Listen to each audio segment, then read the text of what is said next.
Aku gak butuh uangmu, aku gak butuh hartamu. Yang ku butuh hanya cintamu, setulus cintaku padamu. Aku gak mau warisanmu, aku gak mau kekayaanmu.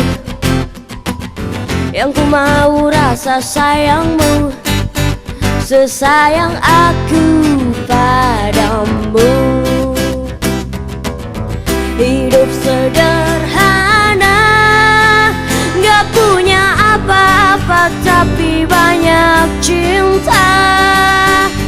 Hidup bermewah-mewahan, tapi ku punya segalanya sengsara. Seperti para koruptor, seperti para koruptor, seperti para koruptor. Ya, terima kasih pemirsa, Anda tetap bersama kami dalam Soal Rakyat, masih membahas mengenai pertaruhan kredibilitas perempuan di kursi dewan. Sebelum nanti kita kembali ke Bu Reda, mungkin saya juga masih akan melempar beberapa pertanyaan juga yang mungkin ingin ditanyakan kepada Ibu Reda. Mungkin ada dari audiens, silahkan. Terima kasih. Dengan siapa? Saya Amelia. Amelia. Mungkin ini, Bu Reda, mungkin kita bisa sharing beberapa hal. Sekarang ini sepertinya mulai generasi muda ini masih takut untuk terjun ke dunia politik, terutama perempuan. Mereka khawatir bahwa kok kayaknya nanti saya jadi maco banget gitu ya. Nah itu kayaknya perempuan-perempuan tuh sekarang kita sangat sulit mencari. Saya lihat hampir di semua partai politik kurang banyak wajah-wajah perempuan muda. Kalaupun ada itu yang usianya sudah 30-an, untuk 20-an itu sangat-sangat sulit. Padahal kalau kita lihat di era Orde Baru bahkan itu masih banyak anak-anak usia 20-an itu yang menggebu-gebu baik di PDI waktu itu, P3 maupun di Golkar. Tapi kalau saat ini tuh sepertinya 30 tahun ke atas baru ada gitu ya masuk. Yang mulai tergugah begitu. Iya, yang tergugah itu yang sudah 30 tahun ke atas. Ini bagaimana? Menurut Ibu, kita bisa membangkitkan lagi keinginan generasi muda untuk lebih memikirkan kondisi negara, tidak cuek bebek lagi, tidak sering galau dengan masalah sendiri. Terima kasih, Mbak. Terima kasih. Kalau umur 20 itu masih mikir pacar gitu ya, apalagi perempuan gitu kan. Bu Reda, bagaimana kalau melihat partisipasi aktif dari mereka-mereka yang masih muda, perempuan muda begitu? Ya, saya melihatnya pendidikan politik yang memang belum masuk kampus ya.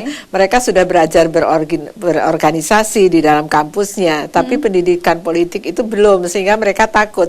Nah, stigma bahwa perempuan politik itu ada keras itu ya, itu yang mereka takuti, sehingga mereka lebih ambil aman ya, nyaman untuk berorganisasi saja di dalam kampusnya. Dalam kampus begitu ya. Jangankan untuk memikirkan dunia politik, terkadang mereka cuek dengan siapa calon legislatifnya. Ya, Bu Reda, bagaimana Anda melihat ini?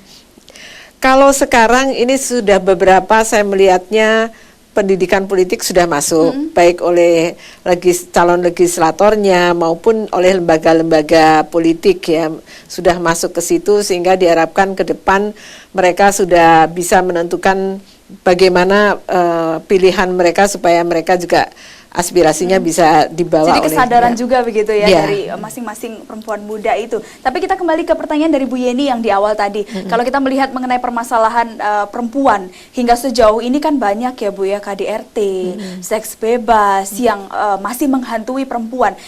Hingga sejauh ini sebenarnya yang ada di Indonesia ini apa yang Ibu rasa kurang kalau kita melihat mengenai kasus-kasus yang ada atau yang menyelimuti kaum perempuan?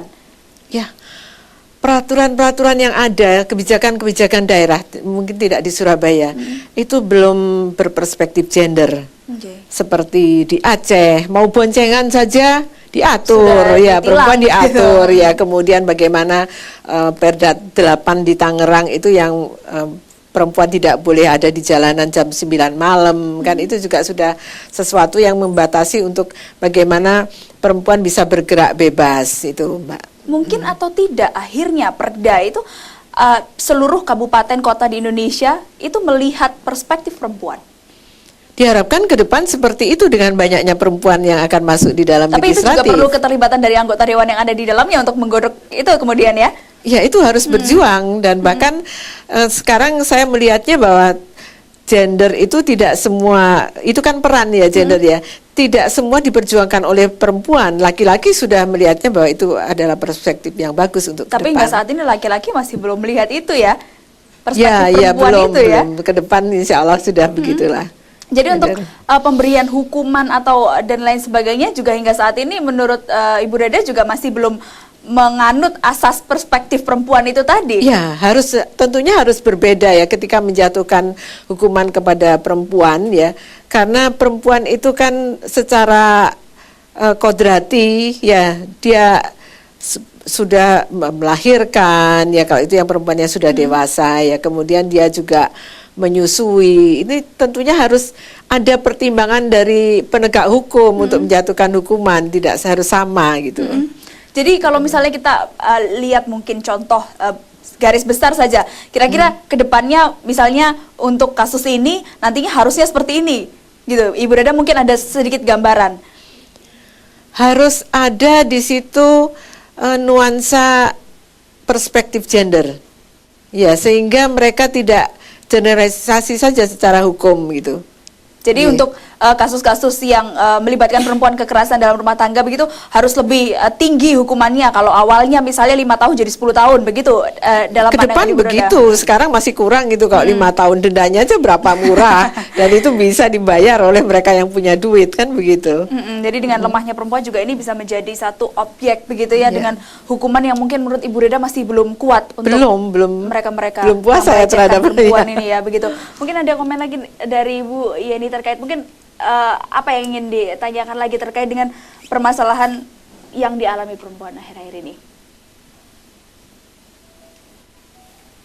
Saya rasa saya ingin untuk calon legislatif mendatang itu bisa mengayomi, juga bisa menyelesaikan masalah-masalah yang dihadapi oleh masyarakat, di bawah terutama ibu-ibu, yang mana yang bisa mengurangi kan dana-dana sekolah juga kan lebih berat lagi, tunjangan-tunjangan sekolah itu juga, terus masalah kesehatan juga sekarang itu juga masih banyak yang kurang mendapatkan fasilitas di rumah sakit itu juga masih kurang. Tapi menarik tadi Bu Yeni mengatakan juga terkait dengan perekonomian yang ada di keluarga begitu tadi di Iya. awal ya. Bisa Iya. dijelaskan lebih detail lagi maksudnya seperti apa? Maksudnya kan seperti seandainya suami tidak bekerja, otomatis dana itu kan kurang. Cara menghadapinya ini kan mungkin ada masukan, memberikan pinjaman atau memberikan bantuan terhadap ibu tadi supaya membuka usaha, seperti contohnya gitu, bisa Oke. menyelesaikan masalah perekonomian di rumah tangga. Jadi lebih turun langsung untuk memberikan kemudahan dan juga keringanan. Bagaimana Bu Reda? Itu kalau saya sudah lakukan ya, walaupun Iya. belum menjadi legislator ya. begitu ya. Saya sangat mendukung untuk programnya untuk Surabaya ya, ini program pemerintah bahwa sudah memberikan keterampilan untuk para perempuan untuk meningkatkan ekonominya, membantu ekonomi keluarga. Hanya sayangnya program itu kontrol, jadi kontrol dari legislator untuk bahwa apakah program ini betul-betul akan membawakan pada satu titik goal yang diharapkan perempuan, ini yang belum. Kalau saya melihat, saya menangkap teman-teman yang UKM ada di lapangan itu, ketika program roadshow, ya mereka itu berjualan, semua yang diberi keterampilan tadi sudah berjualan di situ, tapi yang beli ya sesama stan itu tadi. Oke. Kalau enggak ya Bu Wali gitu katanya. Yang borong Bu Wali Bu gitu katanya. Nah, artinya pasar ini yang belum diperjuangkan. Nah, artinya apa? Program ini belum secara holistik gitu.